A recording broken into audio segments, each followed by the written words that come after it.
안녕하세요. 결혼한 지 3년 만에 이혼 서류에 도장 찍고 이제 자유의 몸이 된 30대 여성입니다. 결혼 생활을 3년 했다지만 마치 30년이라도 산 것 마냥 몸과 마음이 폭삭 늙어버린 기분이에요. 자유의 몸이 되었다고 표현했지만 여전히 그때를 생각하면 심장이 벌렁벌렁 뭔가에 쫓기듯 불안한 마음이 들고요. 왜 그렇게 참고 살았는지 모르겠네요. 남편하고는 대학교에서 알게 된 사이입니다. 좀 더 구체적으로 말하자면 같은 전공은 아니었는데 저는 학교 홍보 모델이었고 남편은 방송 동아리 멤버였거든요. 그래서 이래저래 활동이 겹치는 일이 많을 수밖에 없었죠. 하지만 그렇다고 그때부터 연애를 한 건 아니고 그냥 적당히 가까운 사이로 지냈어요. 그러다가 본격적으로 사이가 발전한 건 제 나이 27, 이직을 하면서였습니다. 마침 제가 이직을 하게 된 회사가 남편 회사랑 멀지가 않았거든요. 그래서 퇴근길에 이따금씩 만나 맥주도 한잔하고 그러던 게 어느 순간 주말 약속이 되면서 누가 먼저 우리 사귀자 한 것은 아니었는데 정신 차리고 보니 다들 저희 둘이 사귄다고 생각하더라고요. 그리고 저희도 뭐 딱히 부정하지 않았죠. 연애하는 동안 남편의 주된 고민과 걱정거리는 바로 시부모님에 관한 것이었어요. 남편이 말하길 원래는 시부모님께서 작은 식당을 하셨다는데 아버님께서 술을 너무 좋아하다 보니 손님들하고 어울려서 술을 마시는 일도 비일비재했고 또 그러다 보니 기분 좋다고 돈 안 받아 뭐 한다고 돈 못 받아. 그뿐 아니라 걸핏하면 손님들하고 시비가 붙는 일도 있다 보니 결국 몇 년 못하고 식당을 닫으셔야만 했다고요. 그리고 이후로는 아버님께서 어디 마땅히 취직하기도 어렵고 그렇다 보니 건설 노동자로 일을 하게 되셨는데 그렇게 일을 시작한 지 몇 달 만에 3층 높이에서 떨어지셨답니다. 그런데 산재 처리를 못 받으신 이유가 아버님이 그때도 술에 취한 상태셨던 거지요. 그러니 뭐 회사 입장에선 아버님 한 사람의 잘못으로 몰고 갔고 게다가 그 사고로 아버님이 장애가 생겨서 어머님이 집안의 가장이 되실 수밖에 없으셨다고요. 그런데 남편은 그런 어머님에 대한 연민이랄까 그런 게 전혀 없어 보였어요. 오히려 한심하다며 그런 남편도 남편이라고 이혼도 못하고 사는 어머님이 바보고 멍청이고 미련하단 식으로 표현을 했을 정도니까요. 그리고 말이 나왔으니 말이지만 막말로 저도 이혼까지 한마당에 게다가 제 이혼의 시발점이기도 하니까 가감없이 말해보겠습니다. 저희 아버님은 장애가 있다는 이유로 가족들로부터 온갖 배려와 양보는 다 받으려고 하시고 동시에 당신이 하고 싶고 드시고 싶으신 건 얼마나 많으셨는지 정말 주변 사람들을 달달 볶는 게 이런 건가 싶을 정도로 요구사항이 많으셨어요. 게다가 어머님은 정작 그런 아버님한테는 싫은 소리 한번 제대로 못하셨으면서 자식들한테 특히 아들 며느리한테는 아주 앓는 소리 죽는 소리를 얼마나 해대시는지 이루 말할 수가 없었죠. 남편과 연애를 하던 당시에도 남편과 데이트를 하고 있으면 정말 농담이 아니라 10번에 7번은 어머님에게 연락이 와서는 너는 내가 이렇게 사는데 걱정도 안 되니? 내가 누구 때문에 이렇게 참고 사는지 알기는 하는 거야. 내가 그때 너만 아니었으면 지금 이렇게 안 살아. 나도 진작에 내 살 길을 찾았어야 하는데 자식 새끼가 알아주지도 않고 내 팔자도 참 기구하다. 너는 나한테 그러면 안 되는 거야? 내가 그래도 버티고 네 아버지 옆에 있었으니 지금 이 정도나 해놓고 사는 거지. 아니었어 봐라. 네 아버지 밑에서 네가 사람 구실이나 하게 컸겠나. 그리고 어머님의 이런 하소연이 반복될 때마다 남편은 아무리 내 부모라지만 내가 언제까지 받아줘야 되는 건지 모르겠어. 진짜 너무 힘들어. 하루라도 빨리 나와야지. 지긋지긋해. 어머님도 어디 마땅히 당신 이야기를 할 만한 곳이 없으니 오빠한테 그러시는 거겠지. 오빠도 많이 힘들겠지만 그래도 이해해드리려고 해봐. 너는 이런 부모를 더 본 적이 없으니 이해 못할 거야. 나 정말 하루빨리 너랑 결혼해서 우리 둘만의 가정을 꾸리고 싶다. 그러면 나는 정말 너하고 우리 사이에서 태어날 우리 아이들만 보고 살 거야. 나는 아버지처럼 가족한테 짐이 되지는 않을 거야. 절대로. 남편의 하소연인지 다짐인지 아무튼 그런 대화가 오갈 때마다 저는 그런 남편이 너무 안 됐어서 토닥여주고 진심으로 위로했어요. 그리고 어째서인지 저만큼은 남편에게 상처를 주면 안 된다고 생각했죠. 그래서 남편이 프로포즈를 해왔을 때도 그걸 거절한다는 건 아예 상상조차 하지 못했습니다. 이제 와서 말이지만 남편이 가진 거라곤 소위 몸뚱아리밖에 없는 말 그대로 빈털터리였는데도 괜찮았어요. 다행히 제가 좀 여유가 있었고 남편 말대로 우리 두 사람의 가정을 꾸리면 그때부터 모아나가면 된다고 까짓 거 한번 해보지 뭐 하는 나름의 의지도 있었거든요.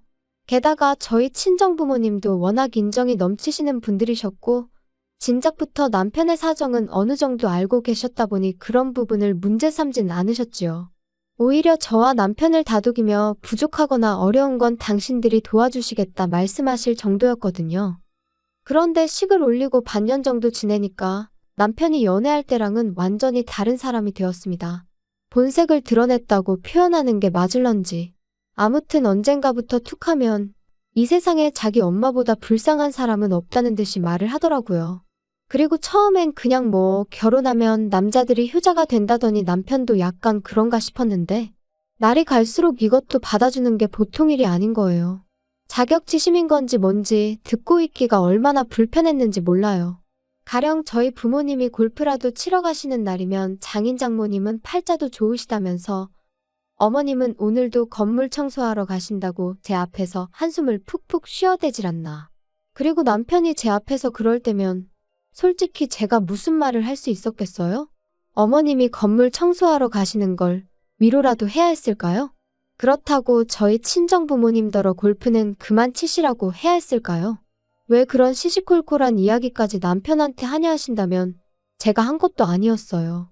저는 부탁한 적도 없고 바란 적도 없는데 심지어 저희 친정부모님도 부담스러워 하셨는데 그럼에도 불구하고 남편이 저희 부모님한테 시도 때도 없이 안부 전화랍시고 연락을 드려서는 오늘은 뭐 하시냐 다음 주엔 뭐 하시냐 물어대고 그러다가 저런 이야기가 나오면 그때부터 제 앞에서 몇 번이나 울거먹었는지 몰라요. 그래서 한 번은 제가 도대체 나더러 어쩌라는 거냐 도무지 뭐라고 대꾸를 해야 할지 모르겠다니까. 그냥 하는 소리랍니다. 부부간에 그런 하소연도 못하냐 그래요. 그러면 저는 그냥 듣고만 있는데 그러면 또 저더러 너는 우리 어머니가 불쌍하지도 않냐? 장모님 일이라고 생각하면 가슴이 아프지 않냐? 미치고 팔짝 뛰겠더라니까요. 그런데 그게 다가 아니었어요. 하루는 퇴근하고 오니까 어머님이 연락도 없이 저희 집에 와 계셨습니다. 어떻게 들어오셨냐니까 집에 오니 아무도 없어서 남편에게 전화를 하셨고 남편이 비밀번호를 알려드려서 들어와 계셨다고요. 황당하고 솔직히 어이가 없었죠. 마음대로 비밀번호 누르고 집에 들어와 있는 시부모님이 계시다는 이야기는 들어본 적이 있었지만 그게 제 이야기가 될 줄은 상상도 못했으니까요. 게다가 오신 이유가 아버님하고 다투셨다는 거예요. 아버님하고 다투다가 내가 언제까지 이렇게 당하고만 살아야 되나 싶어서 집을 나오셨는데 마땅히 갈 곳이 없어서 저희 집으로 오셨다대요.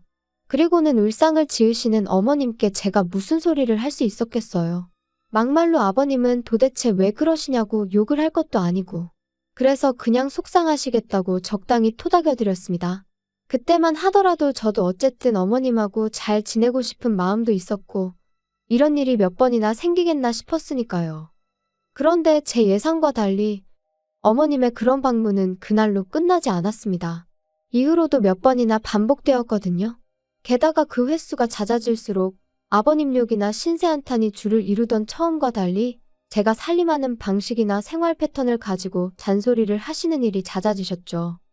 너는 도대체 살림을 어떻게 배웠길래 냉장고 안이 저 모양이냐? 그리고 청소할 때 텔레비전이며 책장이며 위에는 안 닦니?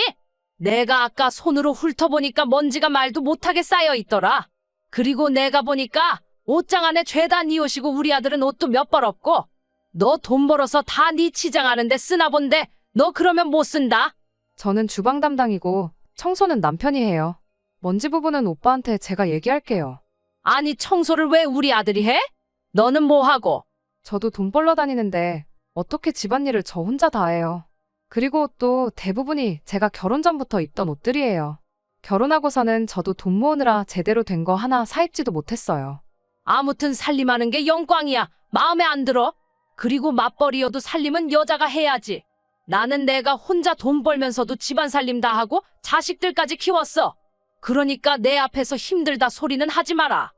그리고 이렇게 대화만 오가고 끝나면 그나마 다행이죠. 문제는 저희 어머님은 당신이 뭔가 지적을 하나 하면 제가 그 자리에서 바로바로 고치길 바라세요.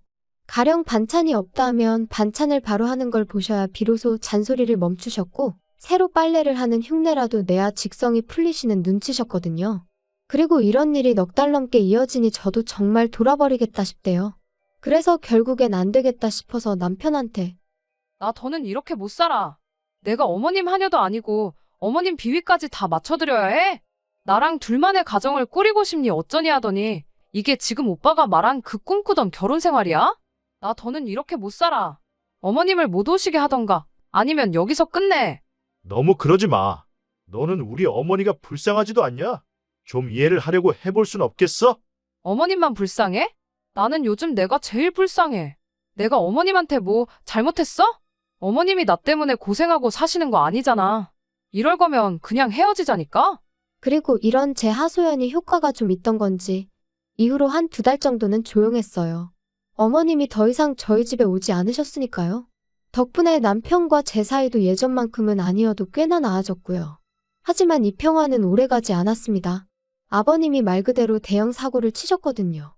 그날도 평소와 다름없이 퇴근을 하고 반찬거리를 사서 집에 왔어요. 늘 하던 대로 비밀번호를 누르고 현관문을 열었죠. 그런데 눈앞에 낯선 듯 낯익은 신발 한 켤레가 놓여 있었습니다. 어머님이셨어요. 그리고 상황 파악을 다 하기도 전에 왔냐 하는 어머님의 목소리가 들렸고 동시에 제 심장이 쿵하고 떨어지는 것 같았죠. 연락도 없이 어쩐 일이세요? 자기야, 나랑 잠깐 얘기 좀 해. 이게 지금 무슨 상황이야? 일단 나도 확실히는 모르겠지만 아버지가 어머니랑 상의도 없이 두 분 사시는 집 전세 보증금을 빼셨다잖아. 아버지 말씀으로는 호용호재하는 동네 형님한테 투자를 하셨다는데. 아무튼 나도 미치겠다, 진짜. 뭐? 전세 보증금을 빼셨으면 그럼 뭐 어떻게 되는 건데? 그리고 투자라니 도대체 무슨 말이야? 나도 잘은 모른다니까. 아무튼 그래서 당분간 어머니가 여기 계셔야 될 것 같으니까 그런 줄 알아. 저는 도무지 납득할 수 없는 상황이라 신우에게 전화를 걸었습니다.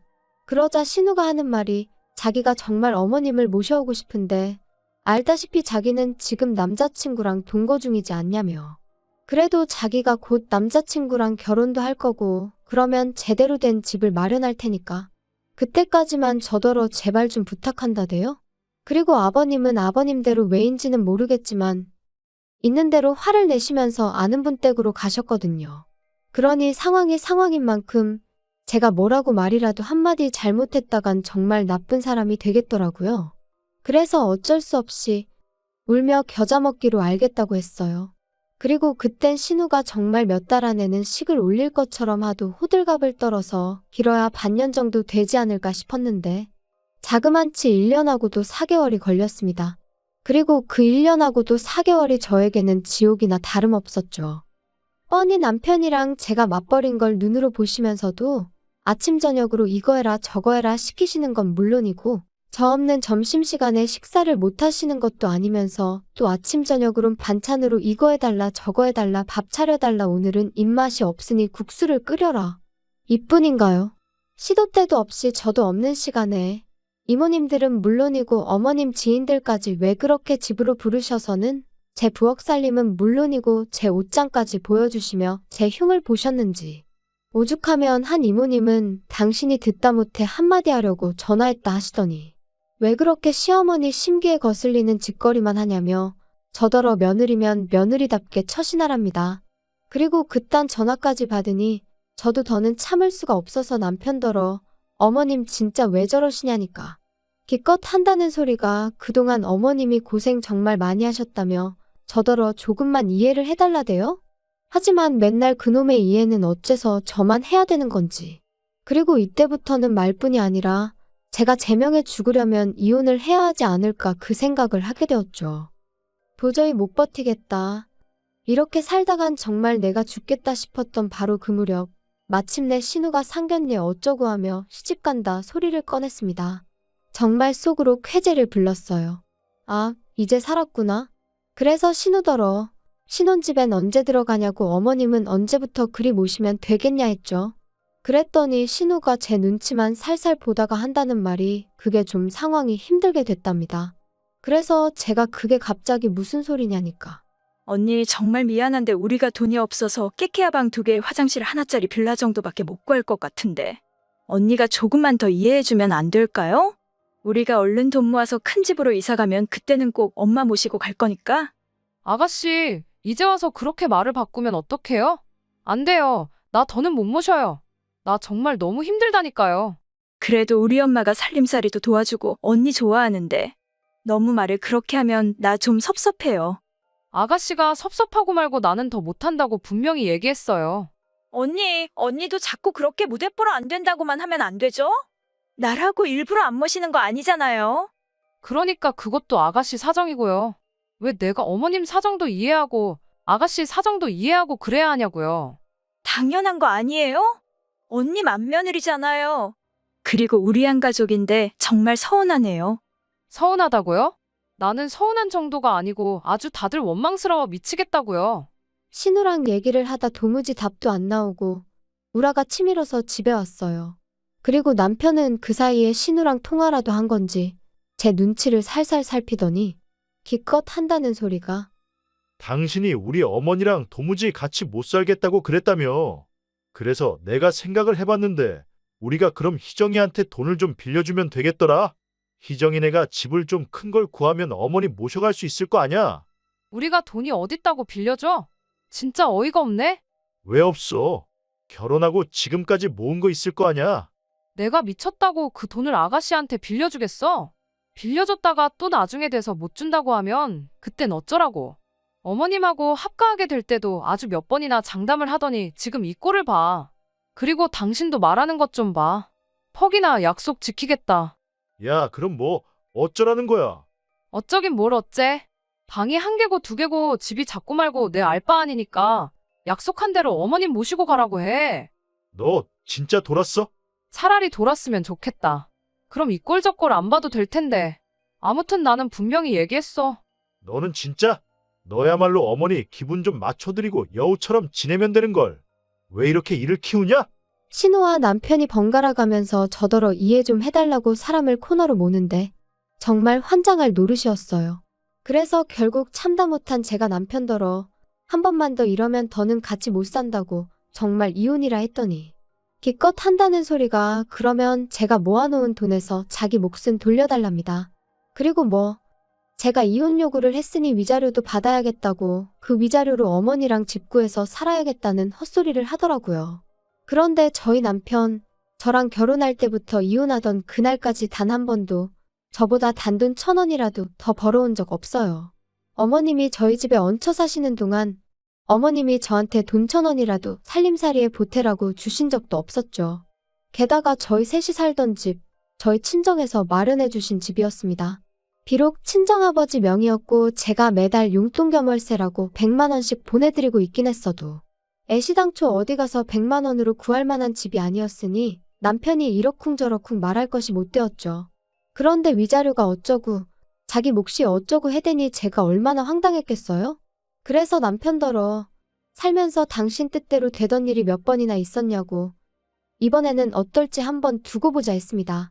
그리고 그 길로 친정 부모님께 결국 그동안 제가 겪었던 일들을 전부 다 털어놓았어요. 참고로 친정 부모님도 제가 원치 않았지만 어쩔 수 없이 어머님과 함께 살게 된 건 알고 계셨거든요. 다만 어머님이 저를 얼마나 어떤 식으로 괴롭히셨는지는 잘 모르셨지요. 행여 양가 어른들 싸움으로 상황이 안 좋아지진 않을까 걱정스러워서 말을 아껴왔으니까요. 그런데 더는 그럴 필요도 못 느꼈고 그러고 싶지도 않대요. 저희 아버지께서는 남편이 돈을 내놓으라고 요구를 했다는 것보다 어머님이 저를 인격적으로 모독하고 힘들게 하신 부분에 크게 분노하셨습니다. 그리고는 저더러 앞장서라 하시더니 그 길로 어머님과 남편을 마주하셨죠. 그런데 어이가 없게도 그간 의기양양하던 어머님이 저희 아버지 앞에서는 어째서인지 한층 누그러져서는 자기들은 저랑 잘 지내고 싶은 마음뿐인데 제가 곁을 내주지 않는다며 섭섭하네 어쩌네. 물론 그런 악어의 눈물이 저희 아버지한테 통할 리가 없었습니다. 남편은 남편대로 저희 아버지한테 반대로 장인어른이 공경에 처하셨어도 자기는 똑같이 집으로 모셨을 거라는 헛소리를 해댔지만 역시 통하지 않았고요. 그러자 결국 둘이 본색을 드러내대요. 알아서 살게 내버려두면 되는 걸 왜 부모가 끼어드냐며 저희 아버지를 이상한 사람처럼 몰고 갔으니까요. 그리고 그런 두 사람을 보고 있으니 정말 더는 1분도 지체할 이유가 없다 싶어서 변호사를 만났죠. 솔직히 불보듯 뻔한 결과였습니다. 유책 사유자는 남편이었고 저는 피해자나 다름이 없었으니까요. 오히려 위자료도 많이는 아니지만 제가 받게 되었고 재산도 전부 제 몫이 되었죠.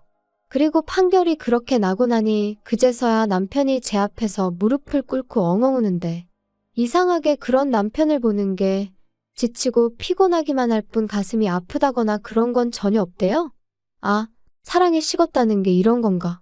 그때 확실히 알겠더라고요. 한편 남편과 어머님은 결국 집을 떠났고 저는 비로소 제 자유를 되찾았습니다. 하지만 집안 구석구석 안 좋은 기억이 너무 많아져 버린 탓에 더는 머물고 싶지도 않은 거예요. 아버지도 그 모자를 생각하면 재수가 없다며 무척 기분 나빠하셨고요. 그래서 집은 내놓고 저는 본가에 들어갔는데 남편은 갈 곳이 없어서 회사 근처에 고시원을 얻었다대요. 어머님은 결국 신혼집으로 가셨고요. 그런데 심해부는 정말 어머님, 그러니까 자기한텐 장모잖아요. 장모랑 같이 살게 될 줄은 몰랐다며 신우한테 벌써부터 사기 결혼이니 뭐니 내가 왜 니네 엄마를 먹여 살려야 하냐 해가며 이혼하자드나 봅니다. 참고로 언젠가 한번 남편이 술 처먹고 저한테 하소연하듯 음성 메시지에 그간의 일을 소상히도 남겨놓아서 알게 되었어요. 궁금하진 않았는데 그래도 듣자 하니 죄다 안 좋게 풀렸다 싶은 게 참 꼬숩고 잘 됐다 싶대요. 제 심보가 좀 고약한 걸까요? 아무튼 결혼만 하면 효자되는 사람들이 있다더니 정말 당해본 사람으로서 똥 밟은 기분이 이런 건가 싶습니다. 혹시 주변에 여러분의 손과 주머니를 빌려 자기가 해야 할 일을 대신하려는 사람이 있다면 가차없이 정리하시라는 말씀을 꼭 드리고 싶어요. 그런 사람은 하나를 주면 하나에 고마워할 줄 모르고 다음엔 당연히 2개를 주겠지 생각하고 이후엔 3개를 기대하고 그러거든요. 그리고 그러다 중간에 아, 나 힘들어서 더는 못 해주겠어 하면 네가 내 습관을 이렇게 만들어 놓고 이제 와서 안 된다는 게 어딨냐며 어깃장을 논단 말이죠. 정말 웃기지만 그런 족속들이 있어요. 그런데 그런 족속들한텐 그냥 다 뺏어버리는 게 답이에요. 줬다 뺏는 게 치사하다지만 내가 힘들어 죽겠는데 치사하고 말고가 어딨겠어요? 나의 권리와 행복은 나만이 지킬 수 있다는 걸 꼭 말씀드리고 싶네요. 오늘 날씨가 다시 추워졌는데 감기 조심하세요.